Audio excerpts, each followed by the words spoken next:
बिस्मिल्लाहिर्रहमानिर्रहीम। प्रोग्राम सदाए कश्मीर के साथ मैं सैयद महमूद हुसैन गर्देजी। नाज़रीन, जिस तरह से पिछले हफ्ते हमने इस प्रोग्राम को इस एनर्जी के हवाले से मेरे साथ जो इस प्रोग्राम में शामिल हैं, दो एक्सपर्ट्स हैं, दो अथॉरिटीज़ हैं, एक पॉलिसीज़ के हवाले से जाने जाते हैं और एक लॉ के हवाले से जाने जाते हैं कि वो इम्प्लीमेंटेशन फेज़ के इस वक्त गुज़श्ता 20 सालों से वो बड़े बड़े प्रोजेक्ट्स जो हैं उनके कंसल्टेंट हैं, लीगल एडवाइज़र हैं, और इसी तरह से अमजद अवान साहब जो हैं ये पॉलिसीज़ को बनाने में और इम्प्लीमेंट कराने में दो बड़े डिपार्टमेंट को पाकिस्तान में हेड कर चुके हैं। एक AEDB के ये MD रह चुके हैं और अभी पंजाब में पब्लिक प्राइवेट सेल के जो CEO हैं। हम ये चाहेंगे इस वक्त कि मैं इन दोनों एक्सपर्ट से ये पूछूं और चाहूं कि इस वक्त जो IG SAP है उन्होंने तकरीबन 10,000 मेगावाट पब्लिक सेक्टर के प्रोजेक्ट लिए हुए हैं, और वो सामने रखते हुए, कमिटेड प्रोजेक्ट सामने रखते हुए, उन्होंने प्राइवेट सेक्टर के जितने प्रोजेक्ट थे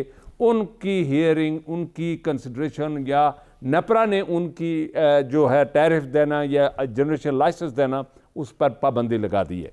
मैं ये चाहूँगा कि नाजरीन आपको भी ये ज़रा इन्फॉर्म कर सकूँ और ये गवर्नमेंट ऑफ पाकिस्तान को ये बता सकें कि इस वक्त जो दासू है, ये Dasu Tarbela extension 5, Dasu 1, Dasu unit 4.6, Mohammad dam, ख्याल खावर, हारपो, द्यामर, भाषा डैम, और ये टोटल 9,152 मेगावाट बनता है और ये कमिटेड प्रोजेक्ट्स में शामिल है। इस वक्त जो पता ये चल रहा है कि ये सारे प्रोजेक्ट से डिले हैं, इनकी प्रोग्रेस क्या है वो, यानी मसलन ये इससे पहले जो माजी में यही प्रोजेक्ट जो थे जो पब्लिक सेक्टर ने बनाए, जो वापडा ने बनाए, उसमें गाजीपुर जो था वो 4 साल डिले हुआ था, नीलम जलम जो है वो 4 साल डिले हुआ था, गोलन गोल जो है वो 2 साल डिले हुआ था, ख्याल खावर जो है वो 7 साल डिले हुआ था, और खान खावर जो है वो 5 साल डिले हुआ था। हमने ये देखना है इस और इनके जो हवाले से सिर्फ दासू डैम को हम ले लें, और उसके लिए पाकिस्तान को जो इस प्रोजेक्ट को कंप्लीट करने के लिए तकरीबन $5 बिलियन ज़रूरत है। हमने पूरे पाकिस्तान को $1 बिलियन IMF से लेने के लिए पूरे पाकिस्तान को मॉर्गेज कर लिया, तो क्या आने वाले दिनों $5 बिलियन हम ये प्रोक्योर करके तो दासू को कंप्लीट कर सकेंगे? इस वक्त दासू की जो कंस्ट्रक्शन की जो इस वक्त हाल है वो construction of RCC dam and allied hydraulic structures 11% काम हुआ है जी। कंस्ट्रक्शन ऑफ अंडरग्राउंड जो पावर हाउस है उस पर 7% काम हुआ है। रीलोकेशन ऑफ KKH यानी वो जो हाईवे है वो 35%, construction of right bank access जो है वो 1%, construction of 132 kV transmission line जो है उस पर 80%, construction of resettlement sites 25%, project colony infrastructure जो है 50%, प्रोजेक्ट कॉलोनी उसका 50% हुआ है, इलेक्ट्रोमैकेनिकल वर्क्स जो है उस पर 1% है, और ट्रांसमिशन लाइन उस पर 1% है। ये इस वक्त दासू की फिजिकली साइट पर ये प्रोग्रेस है। अब IG SAP में ये प्रोजेक्ट लेकर तो 2003 में अगर ये 10,000 मेगावाट सामने नहीं आएगा, और आपने प्राइवेट सेक्टर को भी इग्नोर कर दिया है, और नेपरा ने भी जनरेशन लाइसेंस पर पाबंदी लगा दी है, और इसी तरह हियरिंग पर पाबंदी लगा ली है। जी, मैं असगर साहब, बैरिस्टर साहब आपकी तरफ आऊँगा कि ये जो इस वक्त IG SAP में ये प्रोजेक्ट लिए गए हैं और इनको सामने रखते हुए, पब्लिक सेक्टर प्रोजेक्ट्स को सामने रखते हुए प्राइवेट सेक्टर पर पाबंदी लगा दी गई है, आप क्या देख रहे हैं कि क्या 2030 के बाद दोबारा थर्मल सर्कल शुरू नहीं होगा, और उसी वक्त हमारे ये जो अकले कुल हैं उस वक्त जो सियासतदान होंगे, ब्यूरोक्रेट होंगे, वो कहेंगे जनाब हाइड्रो पर तो 8-10 साल लग जाते हैं, हमें चूंकि फ़ौरन लोग बाहर पब्लिक सर तोड़ रही है, हमें फ़ौरन थर्मल लगाना चाहिए जो साल में लग जाएगा। इस हवाले से आपकी इनपुट प्लीज़। जी, आप बिल्कुल सही कह रहे हैं, और मेरा ख्याल में ये जो पॉलिसी एक और फ्लॉ में चली गई है, डिस्टिंग्विश करना चाहिए। ये जितने आपने वापडा के प्रोजेक्ट किए हैं ये बेसिकली स्टोरेज डैम्स हैं, ये वाटर है, इसमें वाटर प्रायोरिटी है, power is a very secondary, तो इनको IG SAP में शामिल करना I think it's not sensical. और आपने उस हिसाब से प्राइवेट सेक्टर को ख़त्म कर दिया, क्राउड आउट कर दिया। मेरा ख्याल में ये इन्वेस्टर कॉन्फिडेंस को बहुत ही बड़ा धचका है। रीजन ये है कि जी रेगुलेटर इंडिपेंडेंट होना चाहिए। रेगुलेटर ठीक है, एक पॉलिसी गवर्नमेंट देती है, CCI देती है, लेकिन nevertheless by the end of the day regulator को चाहिए कि वो अपने पैरामीटर सेट करे और लाइसेंसेस वगैरह इशू करे। मैं तो ये कह रहा हूँ जी, आपका जो जितने भी ये स्टोरेज डैम्स हैं, they should not be part of the IG SAP, क्योंकि उनका power is not the priority, उनका है power is there by product. जी जी एग्जैक्टली। तो इसलिए हमें इनको नहीं स्टॉप करना चाहिए। तो अच्छा, मैं मेरे ख्याल बैरिस्टर में साहब इसी पर मैं ये चाहता हूं कि इस वक्त जो हमारा रेगुलेटर है नेपरा है, हमने कई मरतबा उनकी उनकी जो हियरिंग में ये क्वेश्चन उठाया कि जनाब जिस तरह आप प्राइवेट सेक्टर की फिजिबिलिटी स्टडी टैरिफ देते हैं, आप ईपीसी लेवल टैरिफ देते हैं और सीओडी लेवल टैरिफ देते हैं, चूंकि नेपरा जो बाई एंड लार्ज वो जनरल पब्लिक को रिप्रेजेंट करता है, वो गवर्नमेंट ऑफ पाकिस्तान को रिप्रेजेंट नहीं करता। अच्छा, वो पब्लिक इंटरेस्ट को बात करे। इस वक्त ये होता है कि पब्लिक सेक्टर के जितने प्रोजेक्ट होते हैं वो सीओडी पर इनके पास आते हैं, और उस वक्त जिस तरह नीलम झेलम का 14 सेंट 15 सेंट उसका फिजिकल टैरिफ है, और वो पब्लिक सेक्टर वाले अपना टैरिफ लाते नहीं है। और नेपरा ये देखता है कि प्राइवेट सेक्टर आए तो वो 2 सेंट में मुझे बिजली 3 किलोवाट आवर दे, और पब्लिक सेक्टर आ जाए तो वो बेशक 12 सेंट दे। वेयर एज के 100% गवर्नमेंट जो है वो पब्लिक सेक्टर यानी पब्लिक अवाम से पैसे उठाकर ये सारे कर्जे और ये सारे लोन दे रही है। इस हवाले से आपकी क्या इनपुट है प्लीज? जी, मेरा तो ये है कि जी एक तो पब्लिक सेक्टर में कभी एफिशिएंसी आ ही नहीं सकती, इसलिए तो मेरा तो बहुत ही मॉडल क्लियर है कि डिस्ट्रीब्यूशन कंपनीज को प्राइवेटाइज करें। और आप देखेंगे पब्लिक सेक्टर में मसला क्या है, ज्वाइंट सेक्रेटरी साहब होंगे, वो सीईओ होंगे किसी डिपार्टमेंट के, पीपीआईबी के, ईडीबी के, किसी डिस्को के सेक्रेटरी साहब भी सारा कुछ चला रहे होते हैं, जो कि ह्यूमनली पॉसिबल नहीं है। अभी आप देखें पीपीआईबी और एडीबी ने अपना रोल चेंज कर दिया, सीटीबीसीएम में अपने आप को इंडिपेंडेंट ऑक्शन एडमिनिस्ट्रेटर कर दिया। तो इधर तो मसला ये है कि कोई पोस्ट पे आ जाए वो छोड़ने के लिए तैयार नहीं है। तो जब तक आप प्राइवेट सेक्टर को नहीं छोड़ेंगे पाकिस्तान तरक्की नहीं कर सकता। ये ग्लोबली एक्सेप्टेड नॉर्म है कि जब तक प्राइवेट सेक्टर को आप एक्सपैंड करने नहीं देंगे तो पब्लिक सेक्टर के थ्रू आज तक कोई नहीं कामयाब हुआ एक्सेप्ट फॉर द चाइनीज। लेकिन चाइनीज का मॉडल बहुत डिफरेंट है, वो यूनिटरी मॉडल है। मैं इसी पर अमजद साहब से उनकी इनपुट ले लूं। अमजद साहब, ये जो टैरिफ है नेपरा जो एक्सपेक्ट करता है कि पब्लिक सेक्टर का बेशक 12 सेंट आ जाए, 15 सेंट आ जाए, 10 सेंट आ जाए, कोई बात नहीं, और प्राइवेट सेक्टर से वो ये एक्सपेक्ट कर रहे हैं कि 2 सेंट आए, 3 सेंट आए, 4 सेंट आए, और एक एब्सोल्युटली इनडोर अपने ऑफिस में बैठकर वो कट लगाते हैं बगैर किसी जस्टिफिकेशन के। वो कास्टे कट लेते हैं कि नहीं जी नहीं, ये तो इतना नहीं, ये गलत दिया है, ये गलत दिया है। यंग एनर्जी इंजीनियर्स उन्होंने बैठाए हुए वहां, जिनका कोई फिजिकल कंस्ट्रक्शन का उनका एक्सपीरियंस नहीं है। इस हवाले से प्लीज आपकी देखिए, मैं इसमें बड़ी एक इंटरेस्टिंग डायकोटमी आपको रिन्यूएबल्स और नॉन रिन्यूएबल्स में भी नजर आएगी। जी, रिन्यूएबल का कॉस्ट प्लस टैरिफ आपको 5 सेंट्स या उससे बिलो में मिल रहा था, और उसके बावजूद आपने पॉलिसी बनाई जिसमें कहा गया कि जी कंपेटिटिव बिडिंग के बगैर हम विंड सोलर को नहीं इन करेंगे। जी बिल्कुल। दूसरी तरफ आपका टैरिफ 9 सेंट 10 सेंट्स आ रहा है, वहां पे आपने कंपेटिटिव बिडिंग की कोई बात आज तक नहीं की। जी बिल्कुल। ये जो टर्म हम यूज करते हैं ना कि इंडिपेंडेंट ऑक्शन एडमिनिस्ट्रेटर, और हम पीपीआईबी को बना रहे हैं, क्या थर्मल साइड पे हमने ऑक्शंस को अनकंडीशनली अलो किया हुआ है? कोई पॉलिसी इस तरह की नहीं है। तो ये टर्म जो हम यूज कर रहे हैं वो भी मेरा ख्याल है कि मिसनॉर्मल वहां पे हो जाएगा। दूसरी बात, आईजी साहब के हवाले से एक बुनियादी जो हम आपने जो प्रॉब्लम यहाँ क्रिएट होती है कि हर चीज़ हम मॉडल के अंदर डाल देते हैं। जी बिल्कुल। और मॉडल हमें जो रिजल्ट देगा हमने ग्राउंड रियलिटीज़ को देखे बगैर इसको इम्प्लीमेंट करना है। बिल्कुल सही। देखिए, ग्राउंड रियलिटी ये है कि पाकिस्तान में आज तक सवाए मांगला के और शायद तरबेला के कोई भी प्रोजेक्ट हाइड्रो टाइम पे नहीं आया। गाजी प्रोथला 7-8 साल आपको डिले कर गया। उसके इश्यूज हैं, अगर आप उसमें डीप में जाएंगे, उसके फाइनेंसिंग इश्यूज हैं, उसके और इश्यूज हैं, वो टाइम पे उस तरह से नहीं आ सकते। लेकिन अगर सारे अंडे आप उसी बास्केट में डालेंगे तो फिर अगर वो मार्केट फेल्यूर होगा तो क्या होगा? इसकी पहले एक मिसाल तारीख अपने आप को दोहरा रही है सर। ये 90s में हुआ था कि जब 98 की पॉलिसी हमने दी थी, आईपी पॉलिसी, उसमें सारे इंसेंटिव्स जो पहले मौजूद थे हमने निकाल दिए थे, और उसी वक्त हमने अनबंडल किया वापडा को। सारी जिम्मेदारी हमने रखी आईपीपीज पे कि जी वो पावर थर्मल डिलीवर करेंगे। आईपीपीज उस टाइम में आपको डिलीवर नहीं कर सके, और उसी टाइम में आपका हाइड्रो भी नहीं आया। तो ये क्राइसिस जो एक्चुअली जिसको हम आज फेस कर रहे हैं, इसी मार्केट फेल्यूर का नतीजा यह थी कि हमने पॉलिसी को उस तरह ना समझा ना किया। इस वक्त भी हम वही चीज़ दोहराने जा रहे हैं। अगर आपने नए जो है टैरिफ नहीं दिए, नए project in the mean time नहीं आए, और सारा आपने पब्लिक सेक्टर हाइड्रो पे डिपेंड किया, तो फिर मेरा ख्याल है हम एक नई क्राइसिस की तरफ जा रहे हैं। यहाँ मैं ये क्लियर करता चलूँ कि मैं हाइड्रो नहीं चाह रहा कि हाइड्रो ना आए, हाइड्रो डेफिनेटली आए, लेकिन आपके सामने ग्राउंड रियलिटीज़, उसका रोड मैप क्लियर होना चाहिए कि वो टाइमली आपके सिस्टम के अंदर इंक्लूड हो जाएं। जब वो नहीं होंगे और दूसरे रास्ते भी आप बंद करेंगे तो फिर हम अगेन उस क्राइसिस में जाएंगे जहां पे हमें at the end of the day महंगी बिजली की तरफ जाना पड़ेगा।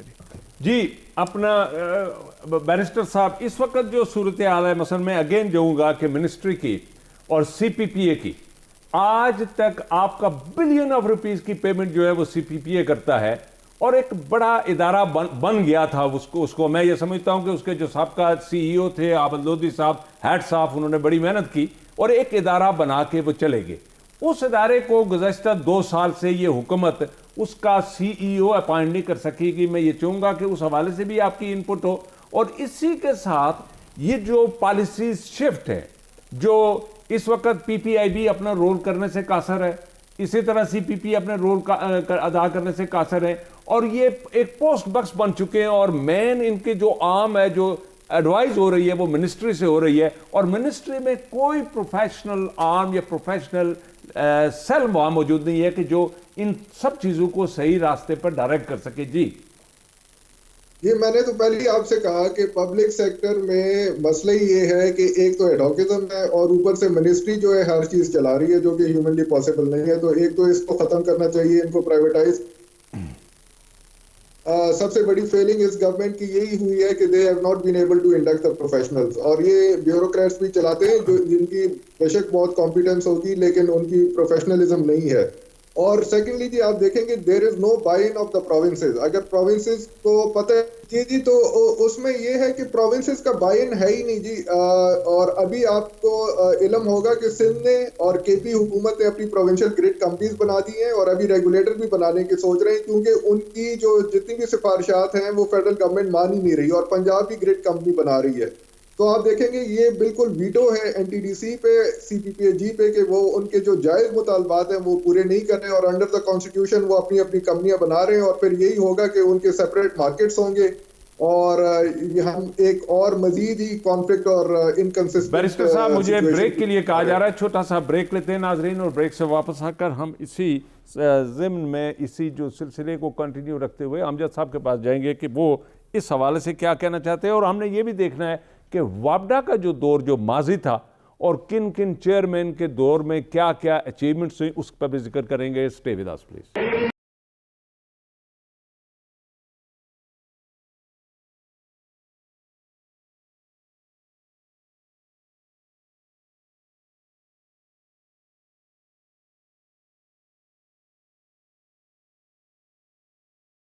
वेलकम बैक जी।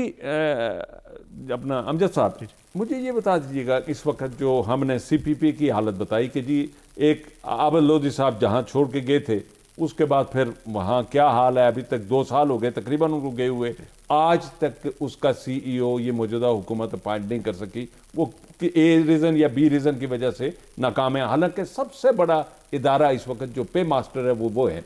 उस हवाले से मैं भी ये चाहूँगा। साथ ही इस वक्त PPIB का जो रोल था, जो एब्सोल्युटली प्राइवेट इदारे को और एक बड़ा इंस्टीट्यूशन बन गया था, उस हवाले से भी मुझे बताएं कि उसको भी अब बिल्कुल सुकड़ गया है, वो उसकी भी एक्टिविटीज़ उस तरह से एग्रेसिवली नज़र नहीं आती। देखिए, ये गवर्नमेंट की पॉलिसी जो मिनिस्ट्री एग्जीक्यूट कर रही होती है, इनका प्रेरोगेटिव है कि किसको लगाते हैं किसको नहीं। लेकिन मैं एक छोटा सा नुक्ता आपके सामने रखना चाहूँगा, और मेरा ख्याल आम आवाम के लिए उसको समझने में आसानी होगी। देखिए, हम जब किसी चीज़ की एडवर्टाइजमेंट करते हैं, CEO की हमने पिछले 2 साल से की, उसका क्राइटेरिया इतना स्ट्रिंजेंट होता है कि समटाइम मैं कहता हूँ कि यार आपको उसके लिए कोई फरिश्ता बुलाना पड़ेगा। अच्छा, उस क्राइटेरिया के होते हुए 3 साल से CPP जो लोग चला रहे हैं, उनके क्रेडेंशियल्स क्या हैं? बिल्कुल सही सवाल ये पैदा होता है ना, जब आप अफोर्ड कर सकते हैं इस तरह कि जो लोग चला रहे हैं वो उसकी पार्शियल क्राइटेरिया को मीट कर रहे हैं, नहीं कर रहे, and they are managing these things, तो फिर नुकसान आपका बिल्कुल आपके सामने नजर आएगा। PPIB के हवाले से भी मैं समझता हूँ कि देखें, हमने अभी जो मर्जर की हम बात कर रहे हैं AEDB PPIB को, उसको हम CTBCM का एक लिहाज हिस्सा बनाने की कोशिश कर रहे हैं। इसका उससे कोई ताल्लुक नहीं है जी। हम अगर मर्जर कर रहे हैं उसकी कंसिडरेशंस कुछ और होंगी जो गवर्नमेंट की हैं, लेकिन CTBCM में दोनों का एक होना या उनका एक इंडिपेंडेंट एडमिनिस्ट्रेटर ऑप्शन होना वो ज़रूरी नहीं कि इस तरह से हो। लेकिन अनफॉर्चुनेटली आप खुद देख लें कि PPIB का जो रोल एक होना चाहिए जो कि मिस्ड है। अगर आप सिर्फ letter of interest, letter of support issue करके और आप बोर्ड से लेकर आप उससे बोर्ड की अप्रूवल लेके इसको एग्जीक्यूट कर रहे थे, आप कमाल नहीं कर रहे। असल चीज ये कि आपने मिक्स का क्या किया है। मिक्स तो पिछले 20 साल से जो है वो 64% थर्मल जा रहा है, उसमें 60% आपके इंपोर्ट्स आ रहे हैं। तो वहां पे आप एडवाइस क्यों नहीं कर सके as advisory unit to the ministry कि आप कम से कम बताएं कि जी आपकी डायरेक्शन क्या होनी चाहिए और आइडियली मिक्स क्या होना चाहिए, उस मिक्स के लिए आपकी एफर्ट्स क्या हैं। कोई एफर्ट्स नहीं है।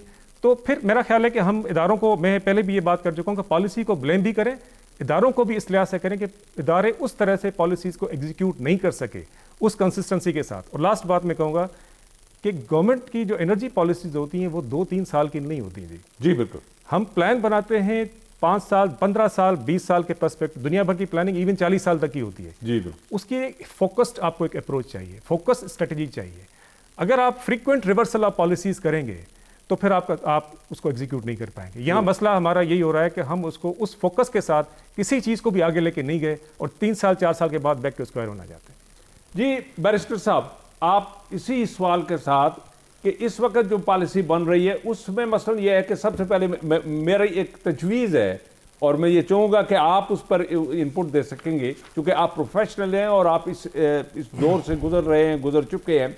नंबर एक कि कोई भी पॉलिसी बनाने से पहले वो प्रोफेशनल के थ्रू उसका ड्राफ्ट बनना चाहिए, उसमें प्राइवेट सेक्टर की भी इनपुट होनी चाहिए, चैम्बर ऑफ कॉमर्स की भी इनपुट होनी चाहिए, बैंकों की भी इनपुट होनी चाहिए और फिर लीगल इनपुट भी होनी चाहिए। ये सारी चीज़ें जब उसका ड्राफ्ट स्ट्रक्चर हो जाए उसको फिर दूसरे फोरम पर ले जाएं, तीसरे पर ले जाएं और ताकि उसमें मिक्स जो इनपुट हो, एक तो वो हो। नंबर दो, उसके बाद फिर प्रोविंसेस की रिप्रेजेंटेशन हो और एक सेल हो, इसलिए कि जहां इस वक्त सबसे बड़ा जो खतरा है, जो ब्यूरोक्रेट जो डिसीजन नहीं कर पा रहे, वो नैब है जी, कि नैब की वजह से हम ये नहीं कर पा रहे और वो नहीं कर पा रहे।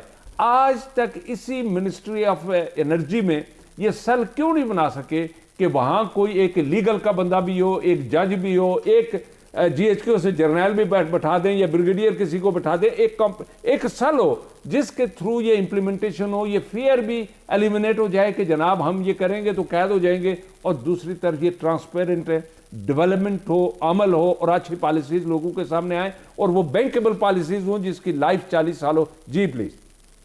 जी बिल्कुल, आपने सही कहा। एक तो कंसल्टेशन नहीं होती ना बैंकर से, ना प्राइवेट सेक्टर से, ना इन्वेस्टर से, और फिर आप ऐसे पॉलिसी देते हैं जो कि क्लोज डोर की बनी होती है और वो इम्प्लीमेंटेबल भी नहीं होती। तो एक तो, और दूसरी ये इकोनॉमिक मिनिस्ट्री में ब्यूरोक्रेट से नहीं होने वाला, आपको प्रोफेशनल लाने पड़ेंगे पेट्रोलियम में, पावर में और फाइनेंस में एटलीस्ट। तो जब तक ये नहीं होगा, और फिर आपने एक कंपैरिजन की थी कि क्या वापडा बेटर था या प्रेजेंट सिचुएशन। मसला आज ये भी है जी कि आज भी वो वापडा एग्जिस्ट कर रहा है और हमने डिस्कोस तो बना दिए लेकिन उनकी सेंट्रलाइज कंट्रोल है, क्योंकि आपने प्लानिंग पहले पेपको बनाया था, फिर अभी आपने एक प्लानिंग एंड मॉनिटरिंग कंपनी बना दी है और वो सारी डिस्ट्रीब्यूशन कंपनीज जो हैं वो एक व्हाट्सएप ग्रुप के थ्रू सेक्रेटरी साहब को ही सुनते हैं। तो आई डोंट थिंक सो कि जो ठीक है, वर्ल्ड बैंक और आईएमएफ बड़ी अच्छी सजेशंस देते हैं कि इसको डीरेगुलेट करें, इसको प्राइवेटाइज करें, मल्टीपल ऑप्शन दे सप्लायर के, लेकिन जब हम प्रैक्टिस पे आते हैं, जैसे अमजद साहब कहते हैं, हम अपनी जो टर्फ है उससे बाहर नहीं निकलने चाहते। हम चाहते हैं हमारी पोस्टें भी उधर हों, हमें पैसे ज्यादा मिले, लेकिन हमने अवाम की खिदमत नहीं करनी, डिसीजन नहीं करना। इसीलिए आज हमारा जो टैरिफ है जी 24 मैक्सिमम है और 18 बेस रेट पे पहुंच गया है, और ये इनएफिशिएंसी जाती रहेगी जब तक कि हम इन ट्रू स्पिरिट रिफॉर्म ना लाएं और हम डीरेगुलेट ना हो और हम प्राइवेटाइज ना करें और हम प्रोविंसेस को इनेबल ना करें। आज प्रोविंसेस, आप यकीन जानिए, बलोचिस्तान को पता ही नहीं है कि क्या हो रहा है। मेन स्ट्रीम में जो सबसे बड़ा इलाका है आपका, जहां से आपका सोलर और विंड एक बहुत अच्छी पोटेंशियल में आ सकती थी, केपी जो है वो भी आपके हाइड्रो पावर नहीं कर पा रहा क्योंकि आप ट्रांसमिशन कॉस्ट उसमें डाल रहे हैं। सिंध इसी तरह झिंपीर का अवेल नहीं कर सकता। इस तरह जो पंजाब है उसकी ऑफ ग्रिड और जो रूरल पॉपुलेशन है वो सारी डिस्कनेक्टेड बैठी हुई है।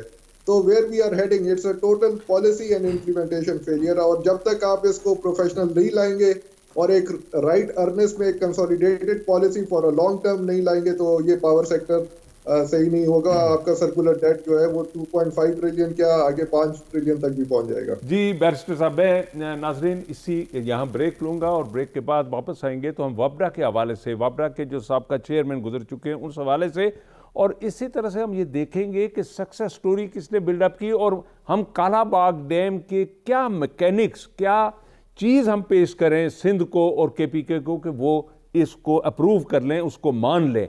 मुहिब वतन लोग वहाँ भी बैठे हुए हैं, केपीके भी बैठे हुए हैं, सारे लोग मुहिब वतन हैं। हमें एक दूसरे पर ट्रस्ट करना पड़ेगा। स्टे विद अस।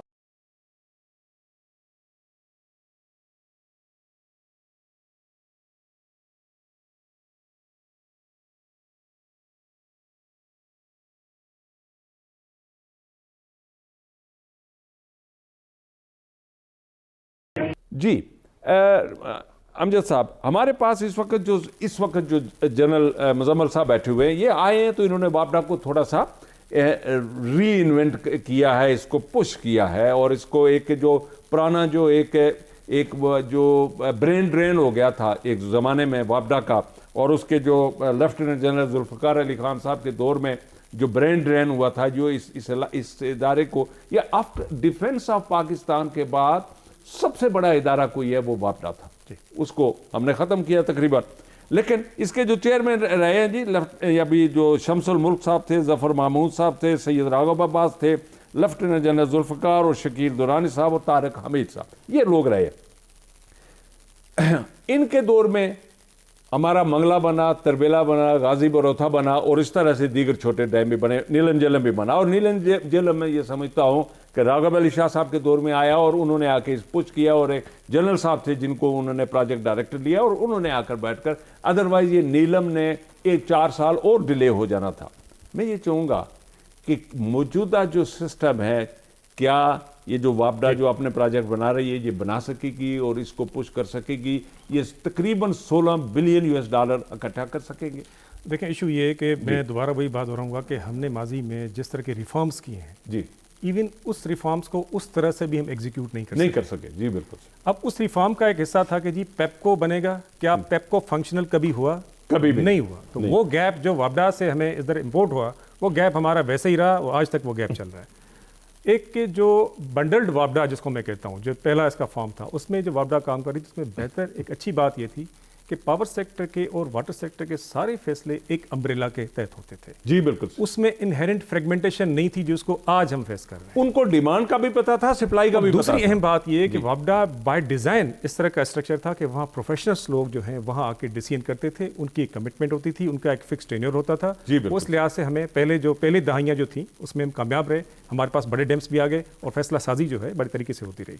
लेकिन जब आप फैसला साजी को फ्रेगमेंट करेंगे तो वो उस तरह से फिर डिसीजन मेकिंग नहीं हो सकेगी।